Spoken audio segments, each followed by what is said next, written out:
What's going on, guys? Welcome to another Doctor Who Classic Review. Today I'm going to be reviewing the 4th Doctor Tom Baker story, Warrior's Gate. This is the third and final story in the E-Space trilogy in Season 18, Tom Baker's last season, and I was interested to see what this one would be like. So yeah, this is the third and final in the E-Space trilogy, and is largely regarded as the best in the trilogy. If you don't know from my reviews, Full Circle I wasn't really a big fan of, I didn't really like. State of Decay I thought was pretty good, so then I was interested to see what Warrior's Gate would be like. So yeah, anyway, let's get into this straight away. This is Warrior's Gate by Steve Gallagher. Still lost in E-Space, the TARDIS is hijacked by a time-sensitive creature. It brings the Doctor, Romana, Adric and K9 to a crumbling ruin in a lonely, white void, where another ship is also stranded and in trouble. Will the TARDIS and its crew ever escape this strange overworld? The answer lies inside the gateway, but as the Doctor is about to discover, not everyone wants to go home. So yeah, that's the back of the DVD there. Quite an interesting little thing there. You know, this whole E-Space trilogy, they're stuck in E-Space, basically the Doctor and the TARDIS, and you know, the whole TARDIS crew gets stuck in E-Space in Full Circle, then they're still stuck in E-Space in State of Decay, and then in Warrior's Gate, in this one, they're still kind of in E-Space, but they're in this weird point in the middle, in between E-Space and N-Space, which N-Space is our space. So it's a really interesting story to finish off this trilogy. Anyway, let's get started with the cast. Tom Baker as the 4th Doctor. Tom Baker's really good in this story. I like him quite a lot. I'm actually starting to take back a lot of the stuff I said originally, like when I reviewed Keeper of Traken and Legopolis, which they're both stories, the two stories that come after this. They're 4th Doctor's last two stories. I did say then that I didn't think that Tom Baker's portrayal in Season 18 was the best, but now that I've actually gone back and watched a lot more of Season 18, I mean I only have 2 more episodes to watch now.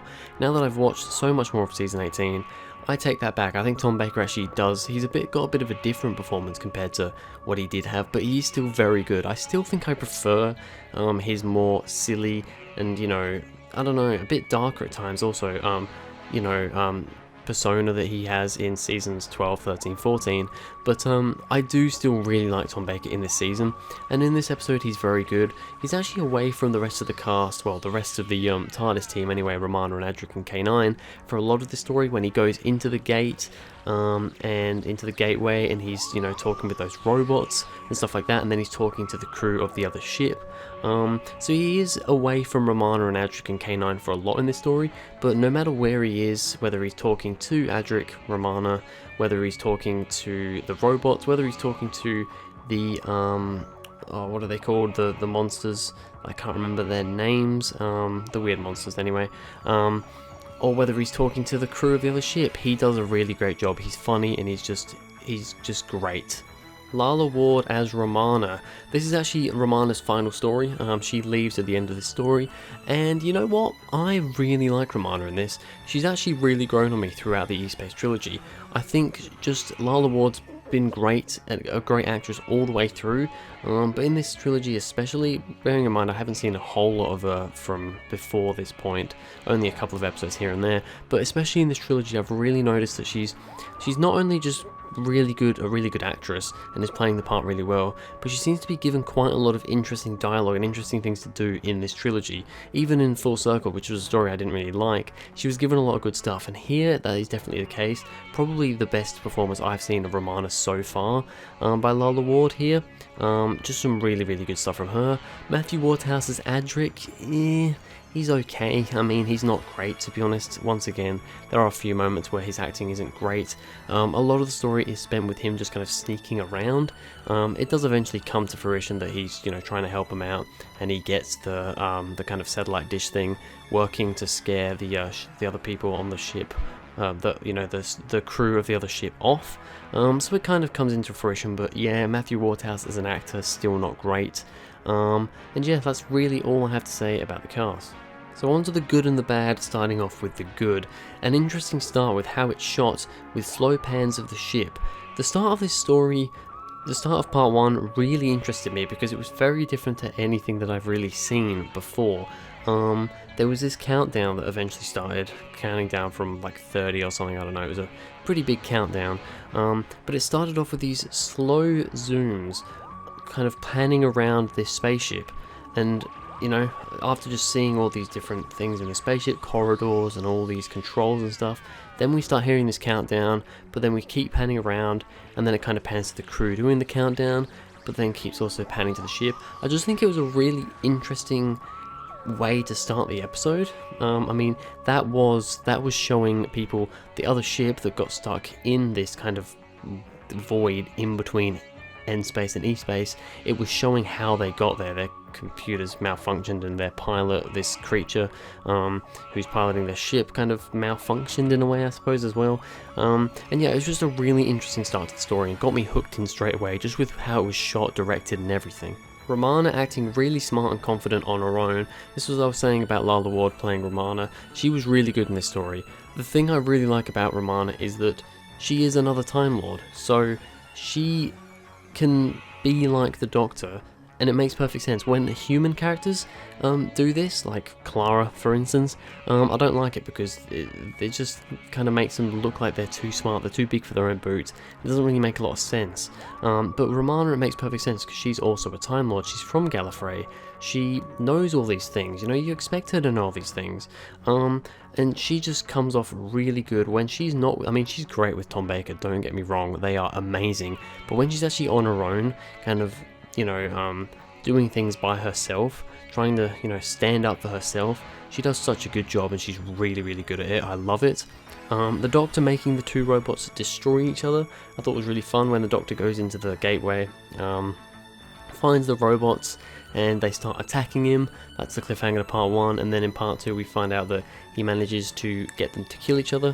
Once again, I thought that was a very well directed and shot scene. Altogether, the direction of this story was very good. That's actually one thing that I haven't noted down necessarily, but the direction for Warriors Gate I thought was really good. It just looked very nice.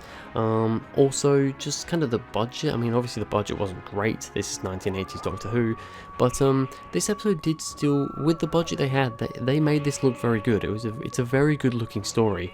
So I really like that as well. Just some nice sets and just some nice interesting stuff. Bit of CGI in there as well, which on the most part looks decent for the time too. So yeah, the Doctor making those two robots destroy each other. And then finally, for the good, the transitions between either side of the mirror I thought were really interesting. So basically they've got this mirror inside the gateway, which is a mirror between kind of time points. It's a bit confusing. It is a little bit confusing, and that's one of the main criticisms I hear from this story. It is quite confusing, but we'll get onto that. There's these, I still don't 100% know how it works, but there's this mirror, and I couldn't really figure out if it was a mirror that takes you, because it's the same place. It's definitely the same place, because the Doctor goes from, there's like this dining room where all the creatures, I can't remember what they're called now, they're called like Tharons or something like that. Something like that, Tharons, something like that.